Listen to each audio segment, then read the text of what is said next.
বৃহস্পতিবার home of ক্রিকেটের সকল আলো কেড়ে নিল এই একটা দৃশ্য।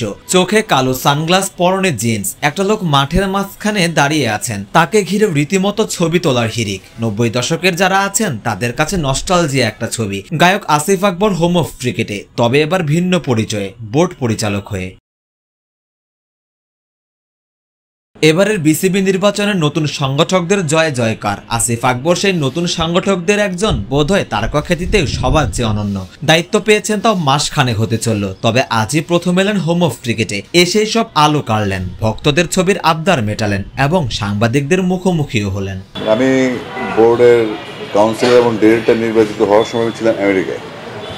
আমি গতকালকে দেশে আসছি, আসার পরে দেখলাম যে অলরেডি লেট, এদিন আজকে সকালে চলে আসছি। আর মাঠের সাথে সম্পর্ক বহুদিনের, 3-4 সাল থেকে মাঠে গেলাম, দেখলাম, ঘুরলাম। যেহেতু একটা দায়িত্বে আসছি, আমার মনে দেরি করা উচিত হবে না, চলে আসছি। আসিফ আকবর যে কত বড় মাপের শিল্পী তার প্রমাণ পাবেন এই দৃশ্যগুলোতে।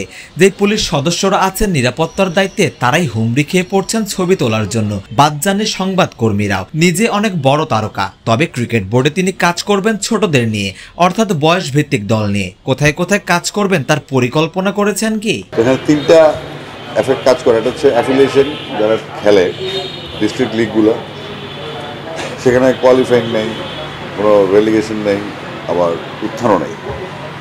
তারপরে আসে স্কুল ক্রিকেট কিংবা কলেজ ক্রিকেট, যদি অনিয়মিত স্কুল হয় মাঝে মধ্যে, সেক্ষেত্রে আমরা একাডেমিগুলো, যেগুলো প্রাইভেটলি ক্লিনিকগুলো চালায়, তাদের মধ্যে একটা একাডেমি কাপ করার চিন্তা করছে, যেখানে কোনো বাধা থাকবে না, কোনো স্কুল অ্যাফিলিয়েশন থাকবে না।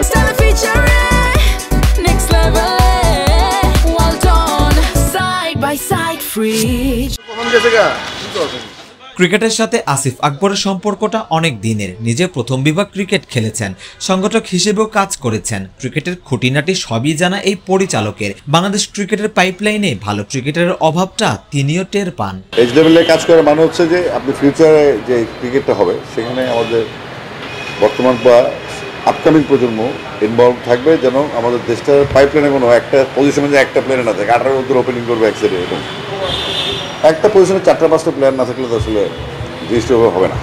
আমরা ওই জন্য বাচ্চাদের দায়িত্ব পাইছি, আমি এটা চাচ্ছিলাম, আমি যে বাচ্চাদের কাজ করার জন্য দায়িত্ব নাও পাইতাম, তাও থাকতাম আমি এখানে। সঙ্গীত জগতে সফল গায়ক ক্রিকেট বোর্ডে এসেছেন প্রথমবার। আসিফ কি একটু চ্যালেঞ্জ অনুভব করছেন? চ্যালেঞ্জ কি, আমি নিজে তো আসলে এজ লেভেলের প্লেয়ার, আমি নিজেই আন্ডার 16 থেকে আসছি, তো অ্যাজ এ গায়ক এটা challenging. As an x cricketer এটা আমার জন্য একটা রেগুলার রুটিন। আপনি এবার যেভাবে দেখেন। সারোয়ার সেতু, ক্রিকেট 97।